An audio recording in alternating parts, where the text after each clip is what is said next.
৬৮,০০০ গ্রাম নিয়ে আমাদের এই বাংলাদেশ। এদেশে প্রতিটি গ্রামে রয়েছে অসংখ্য রাস্তাঘাট,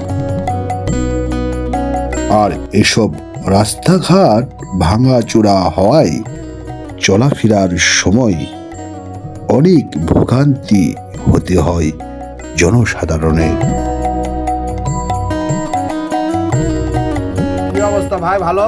হ্যাঁ ভাই, ভালো ভালো আছেন তো? কেমন বেচা কিনা হচ্ছে আপনার? আমার বেচা কিনা তো সেই রকম হচ্ছে ভাই। আমি তো অনেকদিন পর তোমাকে কতদিন দিয়ে খুঁজেছি, আমি তোমাকে দেখা পাই না। আমি কেমন আমার দাঁড়িয়ে এলা সব কিছু রেখে দিচ্ছি। এখন এই দাড়িটা আমার পোস্ট করা যায় নাকি দেখেন তো। ঠিক আছে, আমাকে একটা চা দেন, চা খাই, হ্যাঁ তারপরে আমি ভিডিও তৈরি করবো। আপনার একটা আমাকে চা দেন। তাই নাকি? দেন চা দেন। আমি চা দিচ্ছি ভাই। প্রিয় বন্ধুরা, আমি এখানে এই ভাইয়ের কাছ থেকে চা খাবো। চা খাওয়ার পরে আবার বাকিটা ভিডিও করবো। এইরকম হচ্ছে ভাই, আপনার চা আমি বানাচ্ছি মনের মতো করে।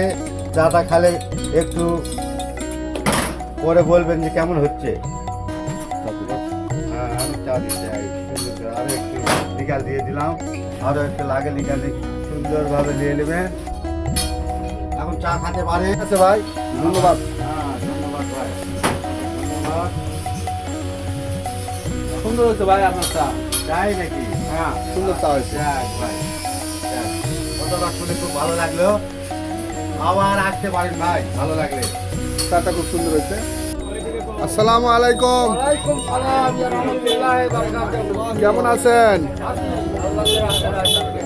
এখানে কি হচ্ছে? চা নাস্তা?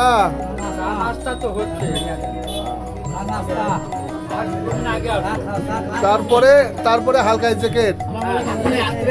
ঠিক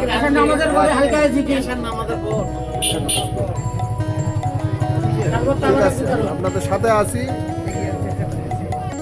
কৃষিতে স্বয়ংসম্পূর্ণ এদেশের মাঠগুলো ফসলে ফসলে ভরা থাকে।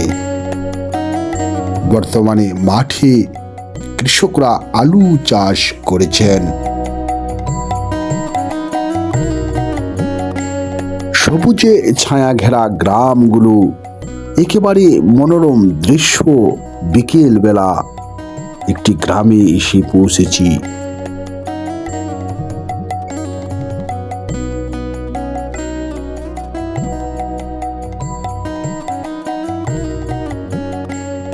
আসসালামু আলাইকুম, কেমন আছেন? আপনারা এখানে কি করতেছেন বসে? আমরা বসে এখানে চা খাচ্ছি, দরবারে আসছি। হ্যাঁ, বিভিন্ন জায়গার মরিচ আছে এখানে, যেমন মকারা মসজিদের মরিচ আছে, আপনার পাগলা মসজিদের মরিচ আছে, সিরাজুল মসজিদ আছে, আব্দুল কবির মিস্ত্রি রহমতুল্লাহ আছে। এখানে আমরা চা খাচ্ছি, ভক্তরা এদিকে করতে আসছি।